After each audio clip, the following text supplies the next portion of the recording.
Please welcome to the stage, Kyle Ocasio!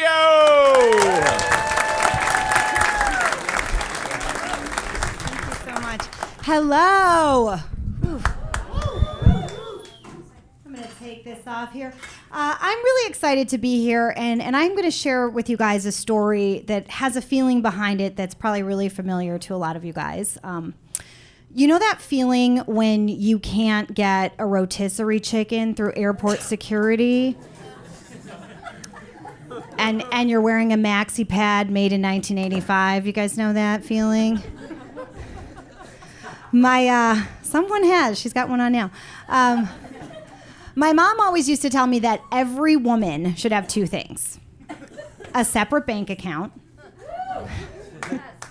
and an emergency maxi pad. She died almost 20 years ago, and it was something that it's still hard for me to process. Even the time they say time makes things easier, it doesn't really. And at the time, I was so young to deal with that level of loss that instead of really having grief, I had a lot of anger, and I didn't know where it came from. And I actually had gone to a psychiatrist and shared with her how angry I was feeling, and she suggested that maybe I was bipolar. And I was like, let's not use labels.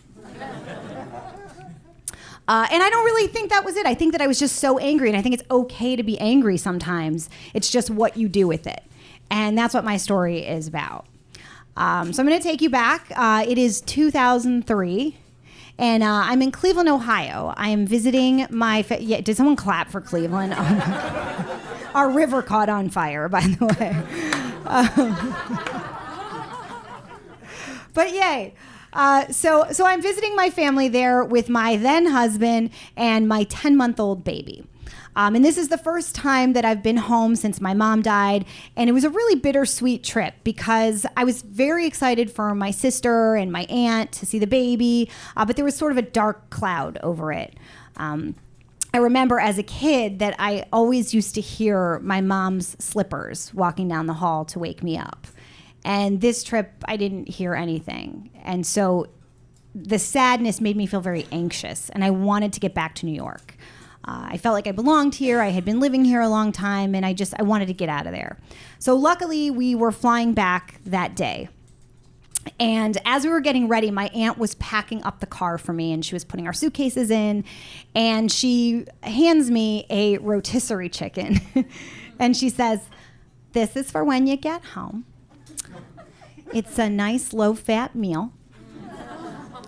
And all you have to do is just pop it in the oven. You don't have to cook. It'll make your life easy."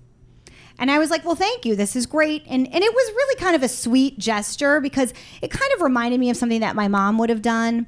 Like that chicken was so sentimental because it was like someone was taking care of me after I had spent almost a year of taking care of a baby and feeling like I was very alone in it. It was just very nice. So as she's putting the stuff in the car, I just do a quick run back to the house to make sure I've gathered everything up. And as I am going from room to room picking up things, I suddenly, out of nowhere, feel my period drop. So I know it's a little bit of an overshare, but so here's the deal. For those of you who don't know, like a little biology, when you're pregnant and after you have a baby, you don't get your period. Like those eggs, those bitches are getting stored up there. And then they just drop, and you don't know when it's going to be. So all of a sudden, I get it, and I'm running into the bathroom, scrambling, looking for something from my aunt. Probably hadn't had her period in like 30 years. So I'm like scrambling. I literally find a maxi pad from like 1985. It's like a Reagan administration maxi pad. I am wearing a Republican maxi pad. So I put it on, I take another one, I can't even believe she has any, throw them in my diaper bag, get in the car. So this little setback has cost us about 15 minutes in time, and I'm really, really like anxious and I don't want to miss the flight. So we're getting there, my aunt drops us off at the airport. We're rushing. My husband has the baby. I've got the diaper bag and the snacks, and I'm rushing. I've got the rotisserie chicken in the diaper bag, and I'm running so fast that I actually trip over my flip-flop, fall down. The diaper bag breaks my fall. That's not even the most embarrassing part. The most embarrassing part is that 3 mini bottles of vodka fall out of it. in full view of everyone watching. So we're in the security line, and I just look like a drunk mother. And by the way, I'm so hungry. I realized this whole fiasco, I hadn't even eaten breakfast yet. So I'm like starting to get hangry. I've got my period. Like it's not my best day. So I put all the stuff on the security belt line, and the TSA stops me and says that there's something suspicious in my diaper bag. So they pull out the rotisserie chicken. And the guy's telling me that I can't take it through. And I'm like, it's not a bomb, it's a chicken. Not the thing you say post 9/11 in an airport. So I'm like, all right, this fucker's probably gonna eat this on his break, you know? So I get through, I'm so defeated. I feel like, gosh, I'm hungry, I don't even have the chicken anymore. Frustrated. So we have just minutes to spare. So we're walking to the gate. We get to the gate, we board the plane.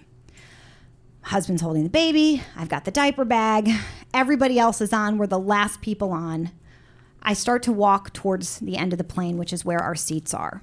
As I go, I notice that the seats marked 23F, 23, whatever, are roped off.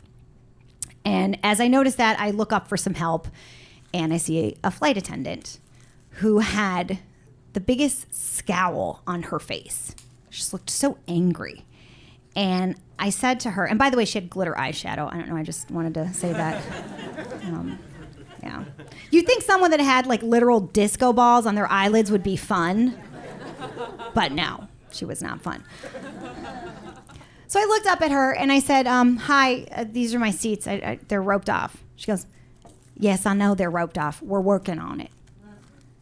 I said, okay, well, I don't know what would you like me to do? She goes, I just said we're working on it. So I'm like, all right, fine. This woman is whatever. So my husband is with the baby, and they lean to this side of the plane, and I've got the diaper bag, and I unconsciously sort of lean my arm on the forbidden seat, not on the seat itself, just on the armrest.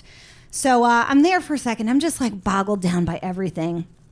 And all of a sudden, I hear like a literal scream going, what are you doing? Did you hear what I just said? You can't sit there.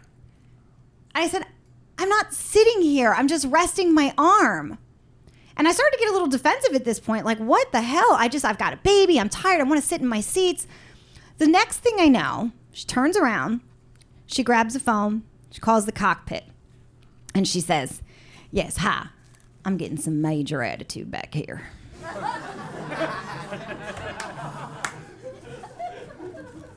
I got 2 irate passengers. I'm gonna need some backup. Backup? What are you, a fucking Navy SEAL?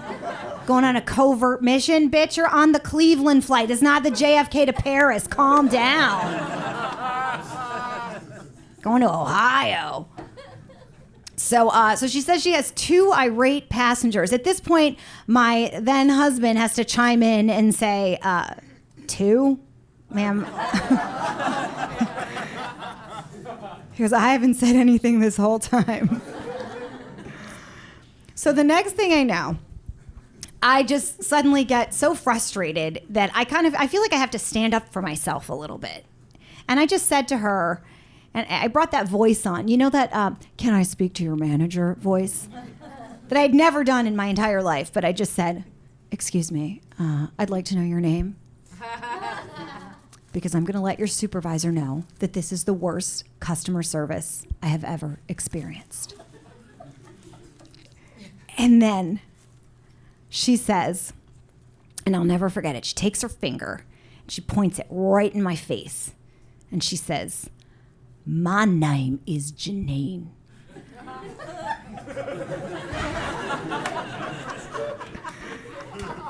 And don't you ever forget it.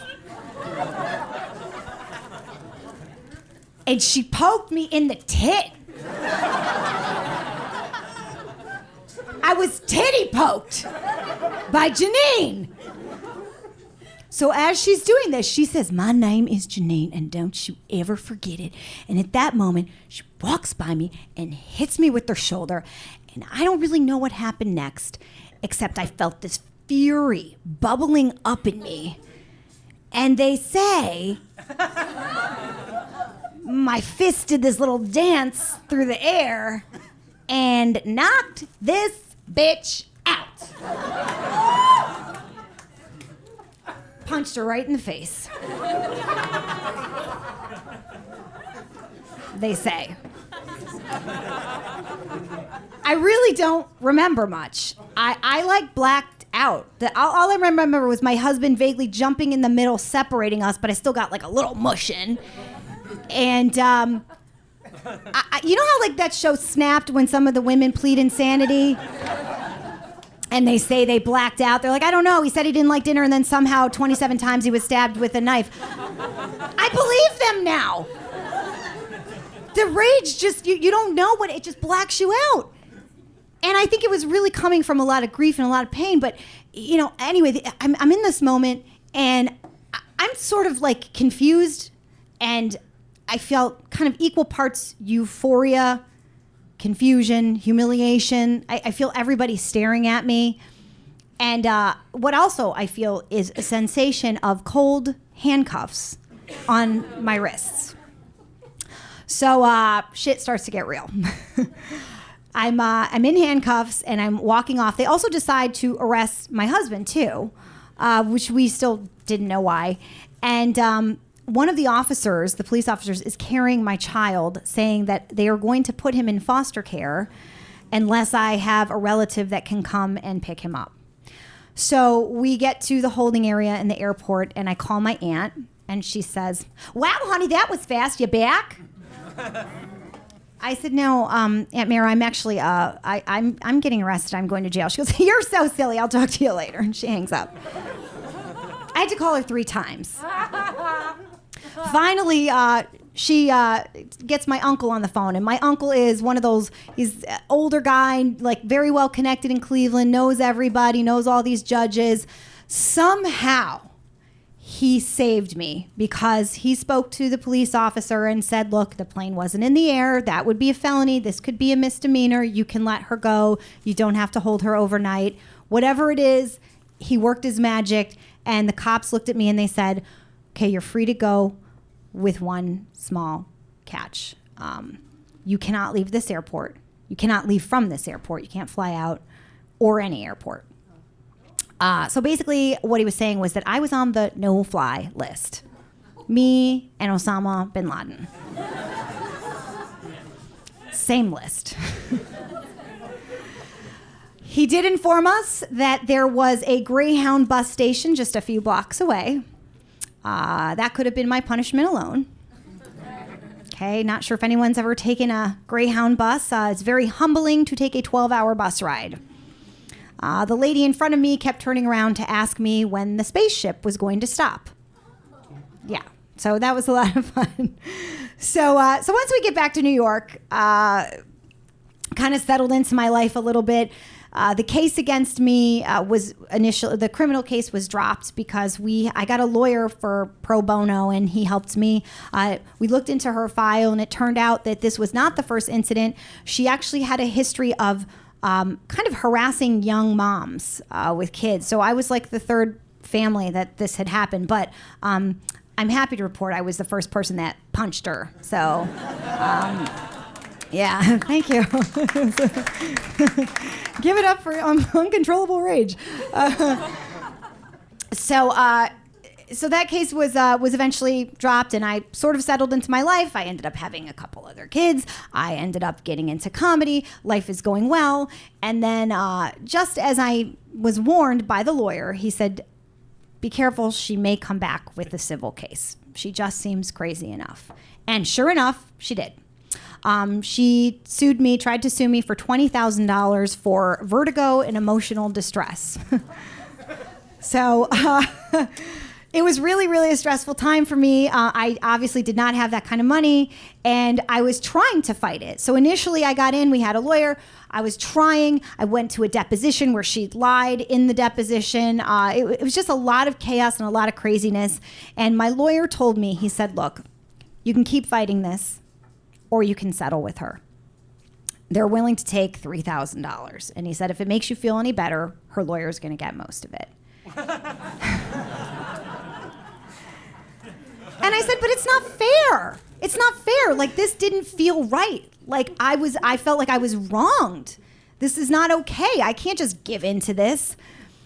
And then I kind of had this thought, like, I don't have to prove myself all the time. I don't have to make someone know that I'm right and they're wrong.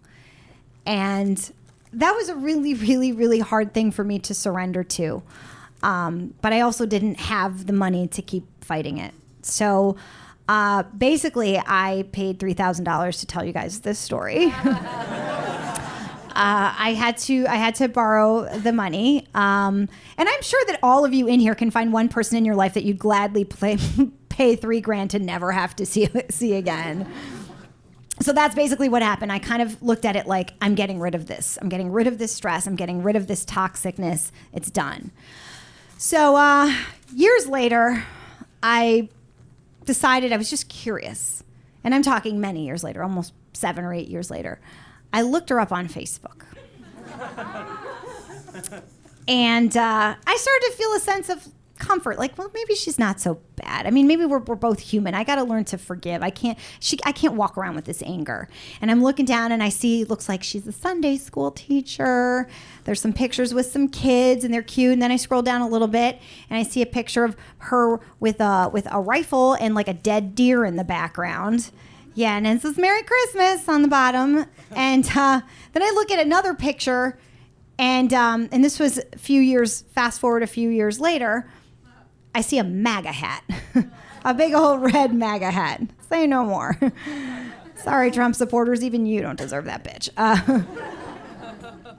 So I'm sitting around the table recently, actually, and talking to some of my friends and telling this story. My friends love this story. I'm like, I'm a psycho in this story. Like, how do you guys like this story? So I'm telling my friends the story, and my son, the baby in the incident, who is now 17, said to me, he's like, Mom, he's like, first of all, that's kind of badass what you did.